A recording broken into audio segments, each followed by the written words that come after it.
maximum acceleration of a harmonic oscillator. Now to start off with, I want to talk about the three different ways we have now to measure how fast the oscillator is actually oscillating. Okay, here we go. So first of all, and this should be pretty familiar, we have frequency and period. So frequency is the number of cycles per second, and period is the amount of time given for a given cycle.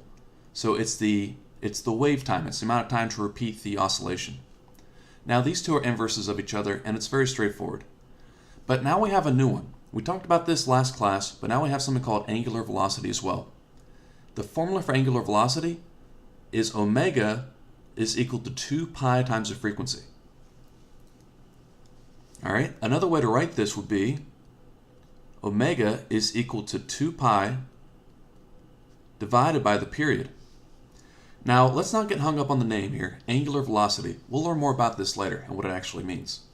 But for now, know that if you have the frequency, if you have the period, or if you have the angular velocity, omega, you can convert in between all three of these. So any of these three things is going to tell you how fast this oscillator is oscillating. Okay, so we also learned this. So if we're talking about the maximum position of an oscillator, it's equal to the amplitude by definition, correct?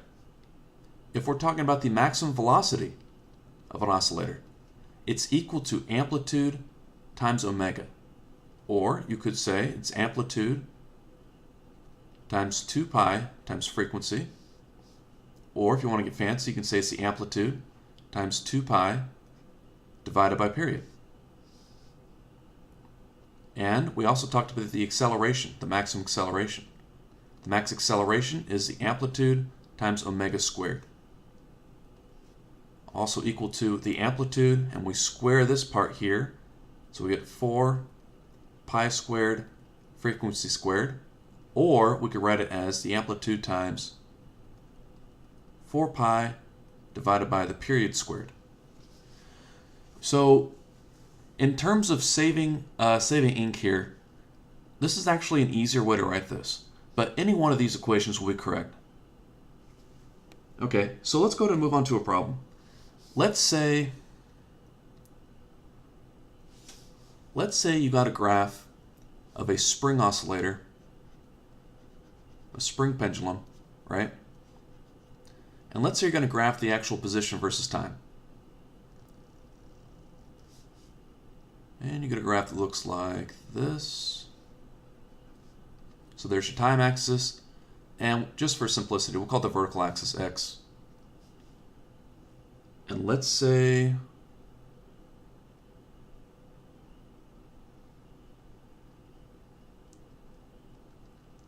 you get this nice sine wave here.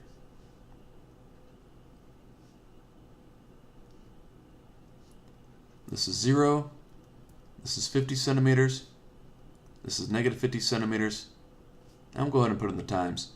This is 1 second, 2 seconds, 3 seconds. You get the idea.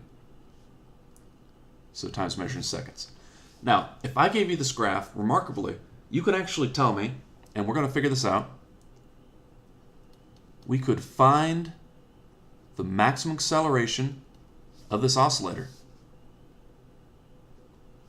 We could also graph acceleration as a function of time, and we could find out when the maximum acceleration and the minimum accelerations actually happen. So we can do all this based on a very, very simple graph where it's just a sine wave and some axis labels, okay? So let's go ahead and get started. Well, what's our strategy going to be? Well, in this example, our strategy is going to be the first, find the amplitude, and then second, we have to get some sort of a timing information. So we have to be able to get either the frequency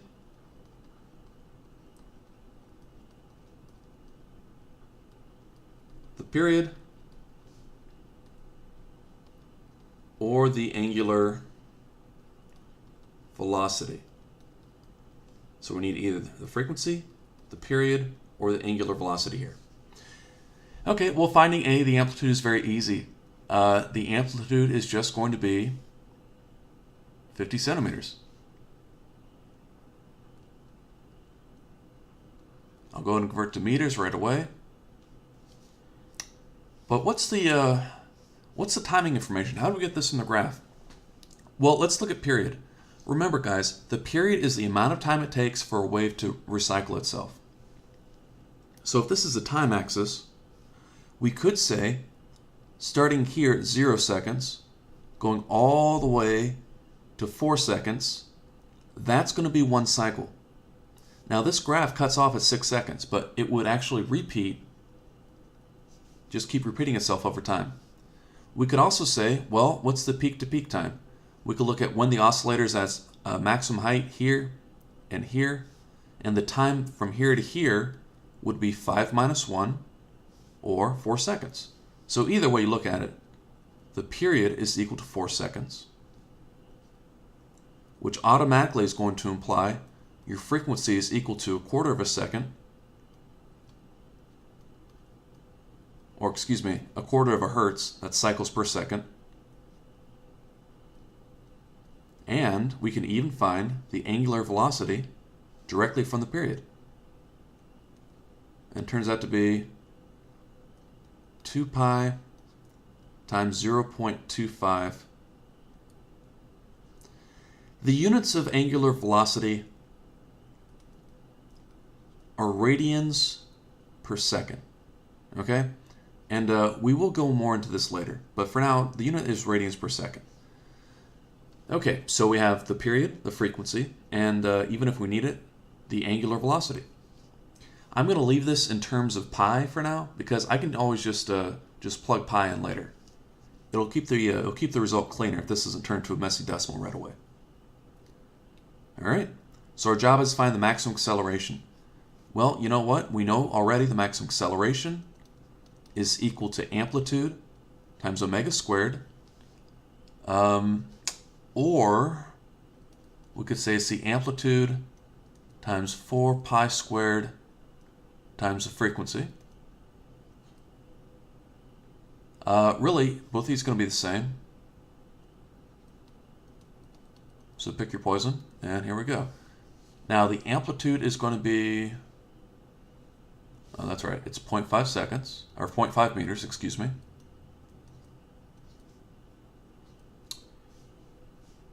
And we get, let's go ahead and say 4 pi squared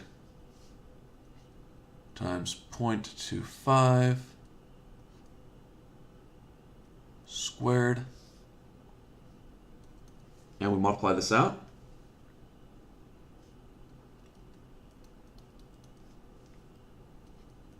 And we get 1.2337 meters per second squared. That's it. That's our maximum acceleration. We got this without doing any calculus or anything fancy. We just literally got it from these. Oops. We got it from these 3 basic ideas. Now, what's the actual acceleration graph going to look like? Let's pick a slightly different color here. All right. So I'm going to be a little cheaty. I'm going to actually draw both these on the exact same graph. So I'm going to make a scale over here for acceleration. All right. And let's see. Well, I know anywhere where the position is 0, the acceleration is also going to be 0. So at equilibrium point, the acceleration is 0. Now, if we're above the equilibrium point, we're feeling a force downward, and we feel an acceleration downwards. So the acceleration is going to be negative when we're here. So the acceleration is going to be negative here. And when we're in the negative position, the acceleration is going to be upwards, so it's going to be positive.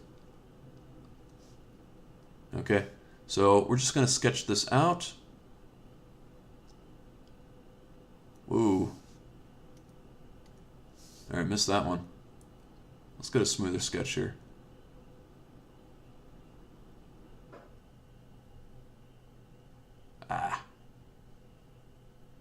Beautiful. All right, a perfect sine wave. Look at that.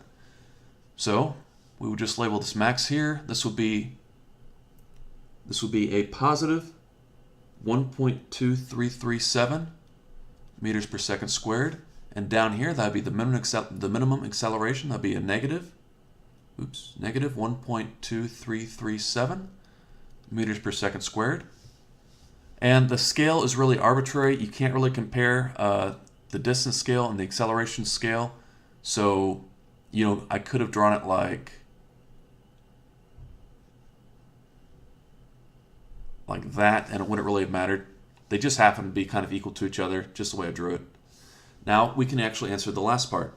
So we got a max, we graphed acceleration versus time, and now, when is acceleration maximum? Well, that's easy at this point, at 3 seconds. So it's maximum when the oscillator is in the lowest position.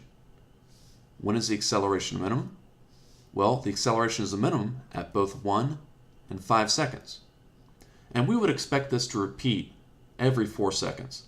So at 1 second, at 5 seconds, and 5 plus 4 is equal to 9 seconds over here, we'd have minimums.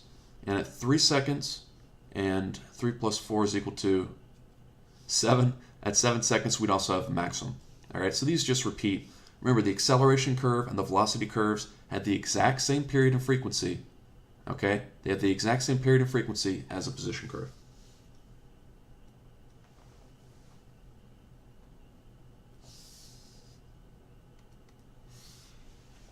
Okay, now guys, in engineering, an oscillation is going to cause internal forces or stresses, right? So it might be an interesting idea to see if we can take this, the idea of acceleration max, and actually convert it into a max force. So is there a way to get a maximum force from a maximum acceleration? Sure, Newton's second law, F equals ma. Okay, if we can find the mass of the object that's oscillating, we can find the maximum force as soon as we get the maximum acceleration. All right? Why is this important? Because oscillations in engineering, they can cause internal forces or stresses. If this is too high, the materials are going to fatigue over time or even break. So, in fact, this is a good YouTube lookup. Look up the Tacoma Narrows Bridge collapse.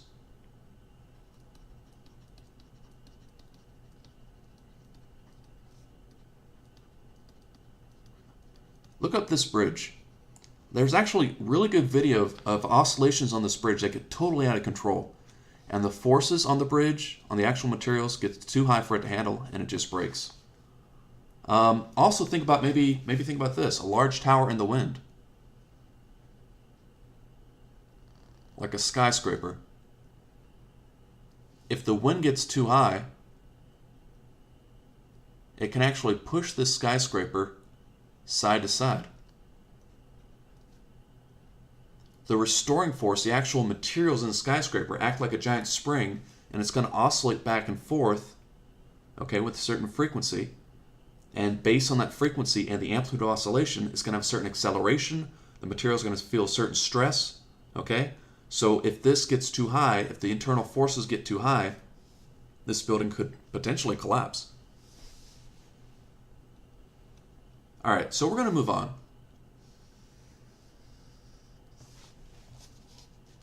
All right, the next problem I want to look at with you is a cuckoo clock problem. Excuse me.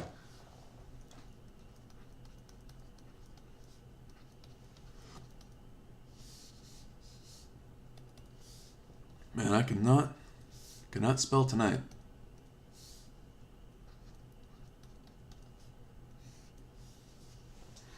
All right, so when I was a kid growing up, my sister had this really cool clock that we actually got from the Black Forest in Germany. And you may have seen one of these. They're called cuckoo clocks. So the cool thing about hers, all right, we got these weights you got to wind up. The cool thing about hers is that it did not have a pendulum in the traditional sense. It actually had this cool spring, and on the end of the spring was this little cutout figurine of like a doll or something sitting in a chair. And this would actually oscillate up and down, and that would be the pendulum effect. I'm not sure how the internal mechanisms worked here, but as it oscillated up and down, that'd be the ticking of this clock, right? So if I can remember correctly, it would oscillate up and down about 10 centimeters above and below its equilibrium point. And if I had to guess, I'd say the mass is equal to 50 grams.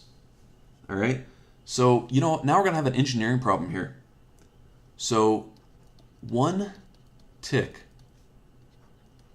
per second, that's what we want. That's our frequency. Given this information, I want you to, we're going to do this. We're going to actually find how strong that spring needs to be. In other words, find the spring constant K. Okay, we want an accurate clock. We've got to find the correct spring constant to get that clock to be accurate.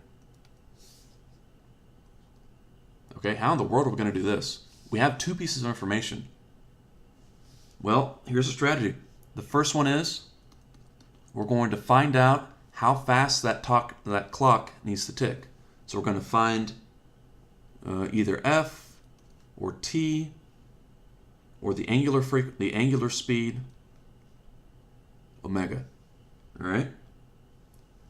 And then we're going to find a way. We're going to actually be relating the spring constant, force has got to be in there somewhere, and maybe acceleration. So relating these 3 things will probably help us solve this problem. Okay, well, let's go ahead and get started. Well, first of all, what's our frequency? What's our period? What's omega? This is actually not too bad. We know it has 1 tick per second, so it has 1 cycle per second. So the frequency is equal to 1 hertz. All right? That's going to imply, of course, that our period of oscillation is also equal to 1. It's 1 second. And then we can figure out the omega. It's 2 pi times the frequency. So it's just 2 pi times 1, or 2 pi. So our angular velocity is going to be, would that be 6.28 radians per second? We'll leave it as 2 pi for now. Now this is the tricky part. We have to relate the spring constant, force, and maybe acceleration too. Well, if I remember correctly about springs, the equation for the force felt by a spring is equal to negative kx, right? Where x is the displacement from equilibrium. And you know what? If we're talking about the maximum displacement, which is what we're given, well, that means x is equal to a. So if x is a, that means the force is really going to be F max. It's the maximum force being felt. All right? To make our lives easier, we're not going to really be talking about the force as a positive or negative number. We're just going to be talking about it as a magnitude. So we're going to drop that negative sign and just deal with this equation here. So the magnitude of the maximum magnitude of the force is equal to Ka, okay? Where A is the amplitude of the oscillation. All right, and what else do we know? Well, we know that force is equal to mass times acceleration. Well, we're talking about F max over here. So if this is F max and mass is the same, then this had better be the maximum acceleration, right? So we get this equation here. The maximum force is equal to mass times the maximum acceleration. Oh, well, you know what? We actually have an equation for this guy right here. The maximum acceleration for a harmonic oscillator is equal to amplitude times omega squared. And now we can set this up as F max is equal to the mass times the amplitude times omega squared. We could also use one of the other forms of this particular equation, all right? And now we have something with K over here. That's what we want to get. The amplitude is known, the mass is known, and the omega squared is going to be known pretty soon. So we can totally set these equal to each other and just solve it, all right? So we substitute, this is F max here, and this is F max here. We do substitution, and we get this equation. We get K times A is equal to M A omega squared. Or we could say K times A is equal to M A, and this is going to be, remember omega is 2 pi frequency, so it's 2 pi frequency squared. Great, so now we can solve this. Okay, K is an unknown, and the amplitude is going to be 0.1 meters. The mass was 50 grams, or 0.05 kilograms.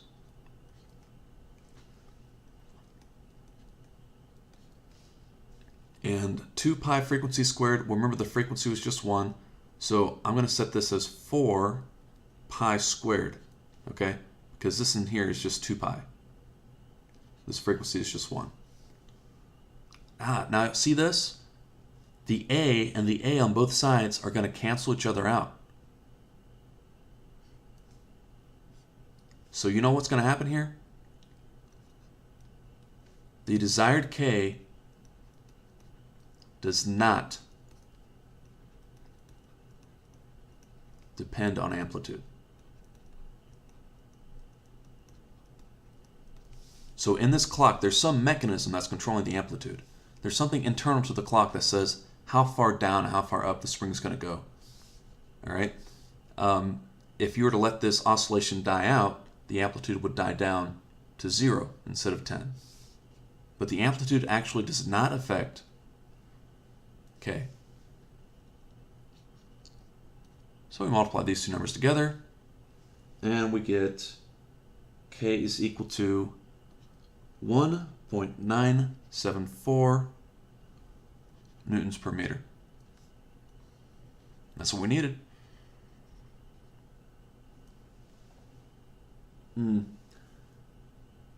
So let's just kind of check this out. So when x is equal to 10 centimeters, or 0.10 meters, that's going to say the force is equal to x times k. Remember, the force is equal to Ka. So if we multiply the 0.10 and the 1.974, we get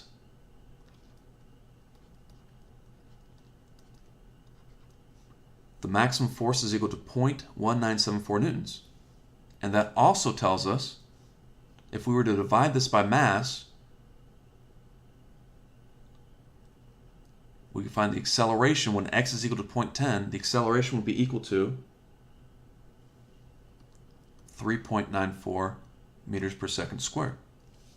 All right? And you know what? If you find the A max by doing amplitude times omega squared, you also get 3.94 meters per second squared. So the answers match up. So you can kind of check your work that way. Okay, now I want to talk about something kind of interesting. Well, first of all, in practice, you're not going to have a clockmaker, meticulously design a spring to have a perfect spring constant, right? So we're not really going to be setting K. In practice, the mass is adjusted. They'll have a set number of springs, and they'll put masses on there that are pretty close, and then they'll probably do fine adjustments.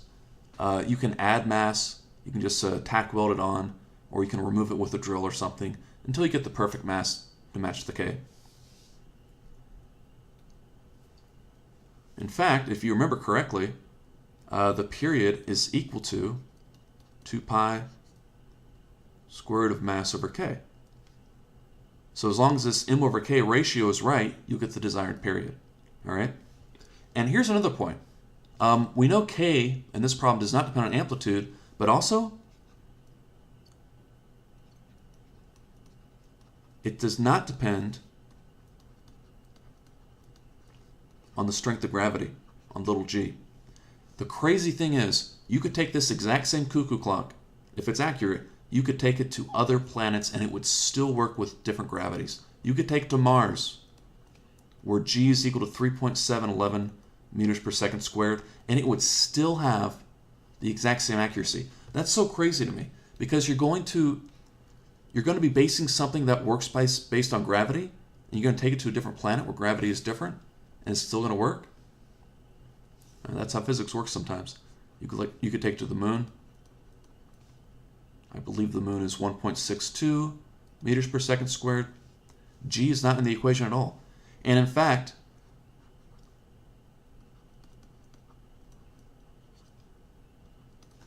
now this particular design you could not take into 0G and have it work, because the pendulum wouldn't work. It would just go all over the place. But if you had a pendulum clock, you could actually engineer something where it would have the same spring constant K and the same mass, and it would have the exact same period. It would actually tick correctly. Now, let me ask you this. How do you weigh yourself if you're on the space station? How do they actually weigh themselves, for health checks? You can't stand on a scale. What they do is they actually have a human pendulum where it's literally a spring attached to a wall, and they strap themselves into a chair.